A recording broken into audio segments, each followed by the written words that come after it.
Operation నార్మల్‌గా చూడండి అని చాలామంది ప్రొజెక్ట్ చేస్తున్నారు. Operation is safe for back pain అని. మీరేమంటారు? మనకి ఇప్పుడు 30 ఏళ్ళు దాటిన తర్వాత నొప్పులు వస్తాయి కదా, బ్యాక్ పెయిన్స్. వాటికి ఉన్న సర్జరీస్ 2. ఒకటి డిస్క్ తీసేయడం, ఇంకొకటి బోన్స్ ఒకదాని మీద ఒకటి స్లిప్ అయితే లిస్థెసిస్ అంటాం, దానికి స్క్రూస్ రాడ్స్ వేసి బిగిస్తారు.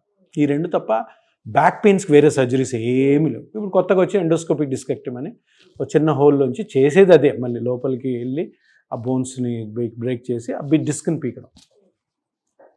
అంటే ఈ ఆపరేషన్స్ ఎంత మంచివైనా కూడాను వాటి ఇండికేషన్స్, అంటే వాటి కారణాలు చాలా తక్కువ. అంటే 100 మందికి బ్యాక్ పెయిన్ వచ్చిందనుకోండి, ఆ 100 మంది కూడాను ఒక సర్జన్ దగ్గరికి వెళ్తే ఆ ఆపరేషన్ చేసే డాక్టరు సర్జరీ చెయ్యగల ఇండికేషన్స్ ఈ 100 మందిలో 5 మందికే ఉంటాయి.